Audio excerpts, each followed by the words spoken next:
Cyclops in mythology. Cyclops thinks one thing. A cyclops is like a giant penis, by the way. I mean, from a symbolic perspective, it's the same idea because it's usually something masculine and single-minded. And the idea is that masculine, single-minded thing is a personality that's dominated by a single motivational state. And that makes it extremely powerful and giant-like, but also kind of blind and lumbering, right? Because it only wants one thing. That little monster that you grew inside your head, which is one of these cyclops, it's going to pop up and shut the rest of you down. And so that's not so good. The addiction isn't a behavior that's manifested in response to a cue, and it's not craving. It's the manifestation of a full-fledged, one-dimensional personality with its own perceptions, emotions, motivations, and cognitions that wants one thing and does not care about anything else. Well, maybe it also cares about the other things that you think to hell with, because, you know, that's in the associated cognitive web. So that's what grows. But addicting is complicated. Addicting means that it grows an addicted personality in your head. That's why it's so hard to get unaddicted. It's not just a matter of getting rid of the craving. That's nothing. You can put someone in a cell for 3 days and they won't be going through withdrawal anymore. They won't crave as long as they're there. You're opening yourself up fundamentally to something like possession by a Dionysius. Of course you like that because Dionysius is a very short-term pleasure-seeking, sort of lustful type of sub-personality, and you got to repress that most of the time because, you know, it's not very sightly. But if you drink enough wine, you can do all the stupid things that really give you a dopamine kick but aren't so good for you in the long run. And it's best to think about that as a personality. Medieval people, when they talked about the 7 deadly sins, so that's 7 deadly ways to miss the target, right? They personified each of the sins, which I love because it's so sophisticated. It's far more sophisticated than the way we conceptualize mental disease, because we think of the brain as a subset of something like robotic cognitive circuits. It's like, no, wrong. You're a collection of personalities, sub-personalities, loosely ruled by you. But all those sub-personalities, those are bloody powerful forces. And they're not just cognitive circuits. They have their own viewpoint, and I really mean that. Like, they see the world a particular way, which is the way you see the world when you want to have sex, or when you're hungry, or when you're thirsty, or when you're angry, or when you want revenge, or whatever. Those are real things, and they're not little circuits. They're alive, and you can make them grow and dominate. So this is pride. Pride is the thing that makes you think you know everything, and it's associated with a descent into hell. That's good. That makes a lot of sense.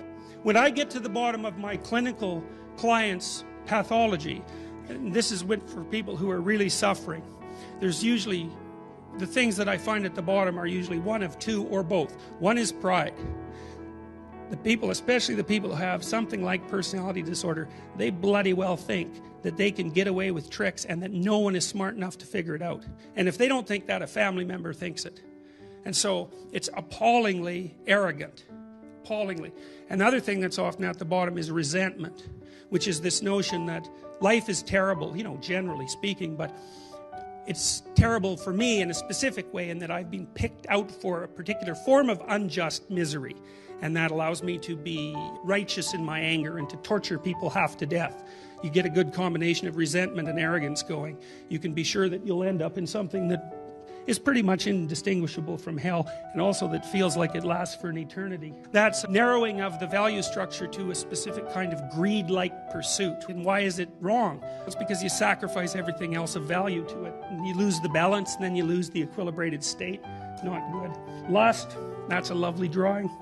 I like it a lot because it kind of indicates this sort of animal-like nature, which of course is what you'd expect for sexual arousal, right? It's a massively archaic biological force, and it's transpersonal too, because you all partake in it, but it's superordinate to everyone, of course. I had a psychotic client once who had been doing immunological research at McGill, and he was under a lot of pressure because his older brother was a doctor, another one was a lawyer, a lot of second-generation immigrant, ambition pressure in his family.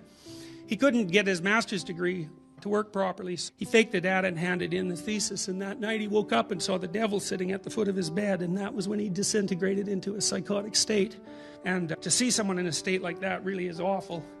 This is from Shakespeare. It might be, you might think about it as the credo of personality that's trapped by vengeful anger. Why should wrath be mute and fury dumb? I am no baby. I, that with base prayers I should repent the evils I have done, 10,000 worse that ever yet I did would I perform if I might have my will. If one good deed in all my life I did, I do repent it from my very soul. Yeah, well, you don't hear psychiatric diagnosis of that sort very often. Ugly situations. More on conception of mental health. So let's talk about mental health. One of the things that I've noticed also about psychiatric and psychological diagnosis, this isn't so true when you think about work mostly done in the 1950s by the existentialist psychotherapists, and this was sort of in the aftermath of World War II, when people were particularly concerned with moral choice. The existentialists were very interested in authenticity and inauthenticity as markers of health and illness, respectively. And to me, that's very much reminiscent of Freud's distinction between whatever the opposite of repression is and repression. And the problem is, I think to some degree, both of those groups of thinkers were sort of mealy-mouthed about the real issue. Because Freudian repression is actually something like deception. It's something like a lie. Freud didn't use words that bald because they're so contaminated in a sense with ethical judgment. But repression is at minimum the attempt to not be conscious about something you could be conscious about. And it might interest you to know that under English common law, that's a crime. So if you're a CEO, for example, and you suspect that your chief financial officer might be cooking the books, so that bothers you effectively, but you decide, well, as long as I don't look at the damn books, that won't be a problem, you're criminally liable for that if you get exposed, because the English common law system presumes that you have an ethical obligation to be conscious of the things that you do that aren't appropriate, that you could be conscious of. So in Freud's repression, to some degree there's ethical discussion about it. That happens more particularly in Jung. But the ethical aspect of it is distinctly underplayed. And you see the same thing with the existentialist authenticity versus authenticity. Let's make it stark. One is a form of lying and the other isn't. It's as simple as that. And lying really makes a big difference to people, and it's really underdiagnosed as a cause of psychiatric disorder.